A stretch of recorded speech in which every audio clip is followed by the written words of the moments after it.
নমস্কার বন্ধুরা, বাংলা হিন্দি শিখির ক্লাসে আপনাদের স্বাগত। আজ 130তম পর্ব। আজকের পর্বে আমরা প্রেমচন্দ্রের একটি গল্প পরীক্ষা, হিন্দিতে বলা হয় পরীক্ষা, সেইটি পড়ব। পুরোটা পড়ব না, তার দুটো তিনটে অনুচ্ছেদ পড়ব এবং তার ব্যাখ্যা করব। আমরা এতদিন ধরে নানা রকমের ওয়ার্ড শিখেছি, সেইগুলো বাক্যে ব্যবহার করলে তার রূপ কেমন হয় সেটা আমাদের জানার দরকার। তাহলে শুরু করি। परीक्षा प्रेमचंद्रेर। जब रियासत देवगढ़ के दीवान सरदार सुजान सिंह बूढ़े हुए तो उन्हें परमात्मा की याद आई।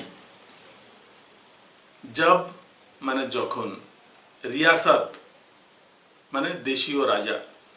जब रियासत देवगढ़, ताहले राज्यटार नाम होच्छे देवगढ़। जब रियासत देवगढ़ के दीवान, दीवान माने देवान, आगे जमीदारेर अधीनस्थ एक पद छिलो देवान, सेई देवान। जब रियासत देवगढ़ के दीवान सरदार सुजान सिंह बूढ़े हुए, बूढ़ो हुए गेलेन, तो उन्हें परमात्मा की याद आई। उन्हें माने ओनार, परमात्मा की याद आई। परमात्मा आत्मा, बांगलाते बोले आत्मा, परमात्मा एटा स्त्रीलिंग शब्द, सेजन्य परमात्मा की याद आई। जाकर, जाकर माने गिए, जाकर महाराज से उन्होंने विनती की।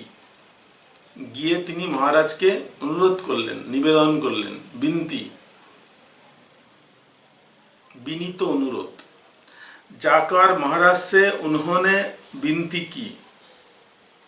महाराज, मैंने आपकी सेवा 40 साल तक की। महाराज, আমি আপনার সেবা 40 বছর ধরে করেছি। अब मैं कुछ दिन परमात्मा की भी सेवा करना चाहता हूँ। এখন আমি কিছুদিন পরমাত্মার সেবা করতে চাই। 40 বছর ধরে আপনার সেবা করেছি, এখন আমি আমার ভিতরের পরমাত্মার সেবা করতে চাই। कृपया इसकी इजाजत दे। অনুগ্রহ করে এর অনুমতি দিন। राजा साहब अपने अनुभवशील और नीति कुशल दीवान का बड़ा आदर करते थे। राजा साहेब अपने, राजा साहेब यदि ना होतो राम होतो ताहले आप ना होतो। केन होतो आपनारा एर आगे शिखेছেন, कोनो वाक्ये विशेष्य पद एवं तार सम्बन्ध पद एकसंगे व्यवहृत হয় না। ওই জন্য যখন বিশেষ্য পদ ব্যবহার করা হয় তখন সম্বন্ধ পদের জায়গায় আপনা কথাটা ব্যবহার করা হয়। পুংলিঙ্গ একবচন আপনা, পুংলিঙ্গ বহুবচন আপনে, স্ত্রীলিঙ্গ আপনি। কিন্তু বিশিষ্ট কোনো ভদ্রলোক, কোনো সম্মানীয় জনের ক্ষেত্রে আপনা না হয়ে আপনে বলা হয়। রাজা সাহাব अपने अनुभवशील और नीति कुशल दीवान का बड़ा आदर करते थे। राजा साहेब तार এই अनुभवशील माने বিজ্ঞ, অভিজ্ঞতা লব্ধ, अनुभवशील অভিজ্ঞতায় পুষ্ট, অভিজ্ঞ। রাজা সাহেব তার अनुभवशील माने অভিজ্ঞ और माने एवं नीति कुशल दीवान का बड़ा आदर करते थे। नीति कुशल, जार नीति सम्पर्के परिपूर्ण ज्ञान आछे एमन दीवानेर तिनी खूब सम्मान करतेन। आदर करते थे माने मुखे हाथ दिलाम, एकटू चुमु खेलाम सेरकम ना, सम्मान करा। उन्होंने बहुत समझाया, उनी अनेक बोझालेन, लेकिन जब दीवान साहेब ने ना माना, যখন দিওয়ান সাহেব কিছুতেই মানলেন না, तो उन्होंने उनकी प्रार्थना স্বীকার कर ली। তখন উনি তার প্রার্থনা স্বীকার করলেন। पर शर्त ये लगा दी, शर्त মানে শর্ত, पर शर्त ये लगा दी, কিন্তু এই শর্ত লাগিয়ে দিলেন বা এই শর্ত দিলেন कि रियासत के लिए नया दीवान उन्हीं को खोजना पड़ेगा। এই রাজ্যের জন্য নতুন দিওয়ান বা দেওয়ান ওনাকেই খুঁজে দিতে হবে। पर शर्त ये लगा दी कि रियासत के लिए नया दीवान उन्हीं को खोजना पड़ेगा। दूसरे दिन माने परेर दिन देश के प्रसिद्ध पत्रों में, प्रसिद्ध पत्रों, पत्रों पत्रों এটা পত্র মানে ওকার এবং চন্দ্রবিন্দু। পরের দিন দেশের বিখ্যাত সব খবরের কাগজগুলোতে ये विज्ञापन निकला। दूसरे दिन देश के प्रसिद्ध पत्रों में ये विज्ञापन निकला, এই বিজ্ঞাপনটা বেরোলো। आवश्यकता है हेडिंग, आवश्यकता है মানে চাই, প্রয়োজন আছে। देवगढ़ रियासत के लिए एक सुयोग्य दीवान की, দেবগড় রিয়াসতের বা দেশীয় রাজা দেবগড়ের জন্য একজন সুযোগ্য দেওয়ানের দরকার আছে। যোগ্যতা उम्मीदवारों को ग्रेजुएट होना अनिवार्य नहीं है। अनिवार्य আমরা বাংলায় বলি अनिवार्य। उम्मीदवारों का ग्रेजुएट होना अनिवार्य नहीं है। उम्मीदवार माने कैंडिडेट, आवेदनकारी। उम्मीदवारों माने अनेक आवेदनकारी, তাহলে অনেক আবেদনকারীদেরকে গ্রাজুয়েট होना দরকার নেই, প্রয়োজন নেই। स्वास्थ्य और सदाचारी होना आवश्यक है। स्वास्थ्य माने सुस्वास्थ्यवान এবং সদাচারী। সদাচারী মানে সদাচারী সত্য কথা বলে, সত্য পথে চলে। চয়ন বিধি, চয়ন বিধি মানে নির্বাচন করার নিয়ম, বিবেচনা করার নিয়ম, কিভাবে বাছাই করা হবে সেই নিয়ম। उम्मीदवारों को देवगढ़ में 1 महीने तक रहना होगा। उम्मीदवारों को आवेदनकारीদের देवगढ़े 1 महीने तक रहना होगा, 1 मास পর্যন্ত থাকতে হবে। इस अवधि में उनके रहन सहन और आचार विचार की परीक्षा होगी। এই সময়ের মধ্যে তাদের रहन सहन মানে থাকা খাওয়া, থাকা চলা, और आचार विचार की परीक्षा होगी। কেমন ভাবে থাকে, কেমন ভাবে কথা বলে, কি করে কি না করে, কোনটা পছন্দ করে, সবকিছুই পরীক্ষা হবে। इस अवधि में उनके रहन सहन और आचार विचार की परीक्षा होगी। आचार विचार स्त्रीलिंग शब्द, সেজন্য কি आचार विचार की परीक्षा होगी। इसके आधार पर नए दीवान का चयन होगा। এর ভিত্তিতেই নতুন দিওয়ানকে বেছে নেওয়া হবে। इच्छुक व्यक्ति रियासत के वर्तमान दीवान सरदार सुजान सिंह से मिले। इच्छुक ব্যক্তিরা এই রাজ্যের বর্তমান দিওয়ান সরদার সুজান সিং এর সঙ্গে দেখা করতে পারে, সাক্ষাৎ করতে পারে, যোগাযোগ করতে পারে। এখানে একটা কথা আমাকে বলার আছে। एकदम प्रथम वाक्य बोलेছিলাম, जब रियासत देवगढ़ के दीवान सरदार सुजान सिंह बूढ़े हुए तो उन्हें परमात्मा की याद आई। जाकर महाराज से उन्होंने विनती की। গিয়ে মহারাজকে উনি নিবেদন করলেন। মহারাজ সে বিনতি কি, আমরা সে কথাটার মানে হইতে থেকে চেয়ে বোঝাই। আসমান সে গির পড়া, আকাশ থেকে পড়লো, থেকে সে। কিন্তু কাউকে কোনো কিছু বলা, কাউকে কোনো কিছু জিজ্ঞাসা করার অর্থেও আমরা সে ব্যবহার করি।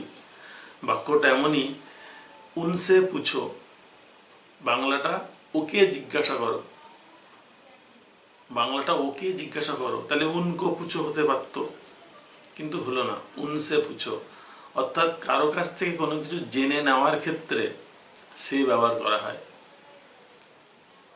উনসে পুছো, উনকো পুছো নয়। আমরা এই জায়গাটা ভুল করি এবং আমরা অনেকেই মাঝে মাঝে প্রশ্ন তুলি যে এই জায়গাটা কেন এরকম হলো, এর মানে তো এরকম। সেই জন্য আমি একজনকে বলেছিলাম যে হিন্দি ভাষার সাথে বাংলা ভাষার পার্থক্য আছে, মানে একই রকম বোঝালেও ব্যবহার অন্যরকম হয়। মহারাজ সে উन्होंने বিনতি কি, মহারাজকে উনি এটা নিবেদন করলেন, তার মানে মহারাজের কাছে কিছু চাইলেন, মহারাজের কাছে থেকে কিছু চাইলেন, এটা হচ্ছে ভাব। এটা মনে রাখতে হবে। কাউকে কোনো কিছু জিজ্ঞাসা করার ক্ষেত্রে আমরা উনসে, राम से पूछो, शाम से पूछो, उनसे पूछो, उनको पूछो নয়, এটা মনে রাখতে হবে। इस विज्ञापन ने सारे देश में हलचल मचा दी, এই বিজ্ঞাপন সারা দেশে হইচই ফেলে দিল। इस विज्ञापन ने কখন ব্যবহার করা হয়? অতীতকালে। তাহলে এই বিজ্ঞাপনটি সারা দেশে হইচই ফেলে দিয়েছিল। ऐसा ऊंचा पद और किसी प्रकार की कैद नहीं, এরকম উঁচু একটা পদ আর কোনো প্রকার কোনো বিধিনিষেধ নেই। कैद মানে কয়েদ, জেলখানায় আসামিরা যেমন থাকে, কাউকে বন্দি করে রাখা হয়, কয়েদ মানে বন্দি। কিন্তু এটার আর একটা অর্থ হচ্ছে বিধিনিষেধ। যারা বন্দি থাকে, অপরাধ করে জেলে যায়, তাদেরকে ওখানে কিছু নিয়ম কানুন পালন করতে হয় যাতে সে শুধরাতে পারে, সেজন্য কয়েদ বলা হয়, कैद। ऐसा ऊंचा पद और किसी प्रकार की कैद नहीं, এমন উঁচু একটা পদ আর কোনো প্রকার বিধিনিষেধ নেই। কেবল नसीब का खेल है, नसीब का खेल, नसीब भाग्य, भाग्যের খেলা। सैकड़ों आदमी अपना अपना भाग्य परखने के लिए चल पड़े, প্রচুর সংখ্যক, सैकड़ों মানে শত শত, শত শত লোক তাদের নিজের নিজের ভাগ্য পরীক্ষা করার জন্য চললেন, চল পড়ে। দেবগড় মে নয়ে নয়ে চেহারে দিখাই দেনে লাগে, দেবগড়ে নতুন নতুন চেহারা, নতুন নতুন মুখ দেখা যাচ্ছে। দেবগড় মে নয়ে নয়ে চেহারে दिखाई देने लगे, प्रत्येक रेलगाड़ी से उम्मीदवारों का एक मेला सा उतरता, প্রত্যেক রেলগাড়ি থেকে সব আবেদনকারীরা মেলার মতন দল বেঁধে নামছে। कोई पंजाब से चला आता था तो कोई मद्रास से, কেউ এসেছে পাঞ্জাব থেকে, कोई पंजाब से, পাঞ্জাব থেকে, সে কথাটার একটা মানে হচ্ছে থেকে, যেটা বললাম, আর একটা মানে হচ্ছে ওকে। कोई पंजाब से चला आता था, কেউ পাঞ্জাব থেকে এসেছিল, तो कोई मद्रास से, तो कोई কেউ মাদ্রাস থেকে। कोई नए फैशन का प्रेमी था, কেউ নতুন ফ্যাশনের প্রেমী ছিলেন, ভালোবাসতেন। तो कोई पुरानी सादगी पर मर मिटने वाला, पुरानी सादगी, सादगी মানে সরলতা, मर मिटने वाला মানে জান প্রাণ দিয়ে দেওয়ার মতন, যে যাই হোক না কেন এটা আমি করবই। পুরানি সাদগি পর মর মিটনে वाला, পুরানো ধ্যান ধারণা নিয়ে থাকে এমন কিছু লোক। पंडितों और मौलवियों को भी अपने अपने भाग्यों की परीक्षा करने का अवसर मिला, পণ্ডিতেরা, মৌলবীরা এরাও নিজেদের ভাগ্য পরীক্ষা করার জন্য একটা সুযোগ পেলেন। অবসর মানে সুযোগ, অনেক সময় আমরা এটাকে अवसर বলি। पंडितों और मौलवियों को भी अपने अपने भाग्यों की परीक्षा करने का अवसर मिला। बेचारे सनत के नाम को रोया करते थे, बेचारे सनत के नाम को रोया करते थे। सनद মানে সার্টিফিকেট, যারা সার্টিফিকেট পাওয়ার জন্য আকুলি বিকুলি করে, যেমন আমাদের এখন পড়াশোনার অবস্থা, পড়াশুনো হয় হোক না হয় না হোক, সার্টিফিকেটটা দরকার। তাহলে এমন কিছু লোক যারা এই সার্টিফিকেটের জন্য কান্নাকাটি করত, সার্টিফিকেটটা পাওয়ার জন্য আপ্রাণ চেষ্টা করত, ইহা উসকি কোই জরুরত নেই থি, এখানে ওই সার্টিফিকেটটার কোনো দরকার নেই। আজকে এই 3 নম্বর অনুচ্ছেদটা শেষ করলাম, ছোট ছোট অনুচ্ছেদ, এর বেশি আর করা যাবে না, ভিডিওটা বড় হয়ে যাবে। আমি আস্তে আস্তে বাকিটুকুও করব। গল্পটা খুব ভালো এবং আপনারা প্র্যাকটিস করবেন। এই গল্পটার এক একটা অংশ আমি ভিডিও ডেসক্রিপশানে লিখে দেব, আপনারা বারবার এটা উচ্চারণ করবেন। এবং অনেকে আমাকে নানা রকমের প্রশ্ন করেন যে আমি একটা বানান লিখে দিলাম, সেটাকে অনেকে ভুল বলেন। লেখার মধ্যে ভুল থাকতেই পারে, সেটা স্বীকার করি, কিন্তু বানানটা যেভাবে লেখা হবে সেভাবেই কিন্তু পড়তে হবে। যেমন গয়া, গ, তারপরে আমরা বাংলায় লিখি অন্তস্থ আকার গয়া, কিন্তু হিন্দিতে লেখা হয় গ তারপরে আ। গায়ে, গ অন্তস্থ আকারে, বাংলায় লিখলে এরকম হয়, হিন্দিতে লিখলে হবে গ তারপরে এ। সুতরাং আমি চেষ্টা করব যেভাবে হিন্দিতে লেখা হয় সেইভাবেই। আপনারা বাংলাটা দেখে হিন্দিটা করার চেষ্টা করবেন, হিন্দিতে অনুবাদ করার চেষ্টা করবেন এবং এটা পড়বেন। তাহলে আজকের ভিডিও এখানে শেষ করছি, পরের ভিডিওতে আবার দেখা হবে। নমস্কার।